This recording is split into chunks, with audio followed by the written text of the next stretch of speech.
Jeremiah പ്രവാചകന്റെ പുസ്തകത്തിൽ നിന്നുള്ള വായന 37-ാം അധ്യായം 1 മുതൽ 21 വരെയുള്ള തിരുവചനങ്ങൾ. സെദെക്കിയായുടെ അഭ്യർത്ഥന.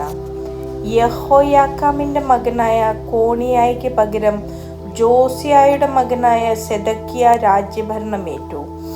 ബാബിലോൺ രാജാവായ നബൂഖദ്നേസറാണ് അവനെ യൂദ രാജാവാക്കിയത്. എന്നാൽ അവനോ അവന്റെ ദാസരോ ദേശത്തെ ജനങ്ങളോ പ്രവാചകനായ ജെറമ്യ വഴി കർത്താവ് അരുളി ചെയ്ത വചനം ശ്രവിച്ചില്ല. സെദെക്കിയ രാജാവ് ഷെലെമ്യായുടെ പുത്രൻ യെഹുക്കാലിനെയും മാസായായുടെ പുത്രനും പുരോഹിതനുമായ സെഫാനിയായെയും ജെറമ്യ പ്രവാചകന്റെ അടുത്തയച്ച് നമ്മുടെ ദൈവമായ കർത്താവിനോട് ഞങ്ങൾക്ക് വേണ്ടി അപേക്ഷിക്കുക എന്ന് പറയിച്ചു. അന്ന് ജെറമ്യ ജനത്തിന്റെ ഇടയിൽ സഞ്ചരിച്ചിരുന്നു. അവർ തടവിലാക്കപ്പെട്ടിരുന്നില്ല. ഫറവോയുടെ സൈന്യങ്ങൾ ഈജിപ്തിൽ നിന്ന് പുറപ്പെട്ട് ജെറുസലേമിനെ ആക്രമിച്ചിരുന്ന കൽദായർ അത് കേട്ട് പിൻവാങ്ങി. അപ്പോൾ ജെറമ്യ പ്രവാചകന് കർത്താവിന്റെ അരുളപ്പാടുണ്ടായി. ഇസ്രായേലിന്റെ ദൈവമായ കർത്താവ് അരുളി ചെയ്യുന്നു, എന്റെ ഹിതം ആരായാൻ നിങ്ങളെ എന്റെ അടുക്കിലേക്ക് അയച്ച യൂദ രാജാവിനോട് പറയുവിൻ, നിങ്ങളെ രക്ഷിക്കാൻ വന്ന ഫറവോയുടെ സൈന്യം തങ്ങളുടെ ദേശമായ ഈജിപ്തിലേക്ക് മടങ്ങും.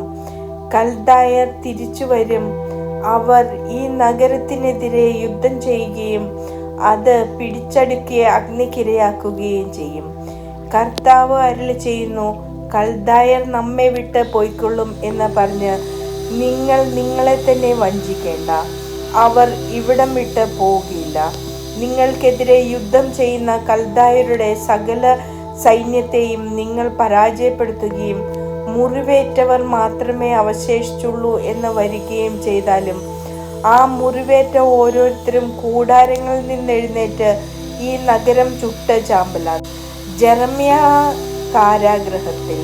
ഫറവോയുടെ സൈന്യത്തെ ഭയന്ന കൽദായ സൈന്യം ജെറുസലേമിൽ നിന്ന് പിൻവാങ്ങിയപ്പോൾ ജെറമ്യ കുടുംബാംഗങ്ങളുമായി അവകാശം പങ്കുവയ്ക്കാൻ ജെറുസലേമിൽ നിന്ന് ബെഞ്ചമിൻ ദേശത്തേക്ക് പുറപ്പെട്ടു. ബെഞ്ചമിൻ കവാടത്തിലെത്തിയപ്പോൾ ഇരിയ എന്നു പേരായ കാവൽ സേനാ നായകൻ ജെറമ്യയെ തടഞ്ഞു നിർത്തി. ഹനനിയായുടെ മകനായ ഷെലെമ്യായുടെ മകനാണ് ഇരിയ. നീ കൽദായരോട് ചേരാൻ പോവുകയാണെന്ന് അവൻ ജെറമ്യയോട് പറഞ്ഞു. അത് നുണയാണ്, ഞാൻ കൽദായരുടെ അടുക്കിലേക്ക് പോവുകയല്ല എന്ന് ജെറമ്യ പറഞ്ഞുവെങ്കിലും അത് സമ്മതിക്കാതെ ഇരിയ അവനെ പിടിച്ച് അധികാരികളുടെ മുൻപാകെ കൊണ്ടുവന്നു. കുപിതരായ അധികാരികൾ ജെറമ്യയെ പ്രഹരിച്ചു, തടവിലിട്ടു. കാര്യവിചാരകനായ ജോനാഥാന്റെ വീടാണ് കാരാഗൃഹമായി ഉപയോഗിച്ചിരുന്നത്. കാരാഗൃഹത്തിലെ ഇരുട്ടറയിൽ ജെറമ്യ വളരെ നാൾ കഴിച്ചുകൂട്ടി. സെദെക്കിയ രാജാവ് ജെറമ്യയെ ആളയച്ചു വരുത്തി കർത്താവിൽ നിന്ന് എന്തെങ്കിലും അരുളപ്പാടുണ്ടോ എന്ന് രഹസ്യമായി ചോദിച്ചു. ജെറമ്യ പറഞ്ഞു, ഉണ്ട്, നീ ബാബിലോൺ രാജാവിന്റെ കൈകളിൽ ഏൽപ്പിക്കപ്പെടും. അനന്തരം ജെറമ്യ സെദെക്കിയ രാജാവിനോട് ചോദിച്ചു, നിനക്കോ നിന്റെ ദാസർക്കോ ഈ ജനത്തിനോ എതിരായി ഞാൻ എന്തു തെറ്റ് ചെയ്തിട്ടാണ് നീ എന്നെ തടവിലിട്ടത്? ബാബിലോൺ രാജാവ് നിനക്കും ഈ ദേശത്തിനുമെതിരെ വരികയില്ല എന്ന് നിങ്ങളോട് പ്രവചിച്ച നിങ്ങളുടെ പ്രവാചകന്മാർ എവിടെ? ആകയാൽ യജമാനനായ രാജാവ് എൻ്റെ അപേക്ഷ കേട്ടാലും എൻ്റെ വിനീതമായ യാചന അങ്ങ് സ്വീകരിക്കണമേ. ഞാൻ മരിച്ചു പോകാതിരിക്കാൻ കാര്യവിചാരകനായ ജോനാഥാന്റെ ഭവനത്തിലേക്ക് എന്നെ തിരിച്ചയക്കണമേ.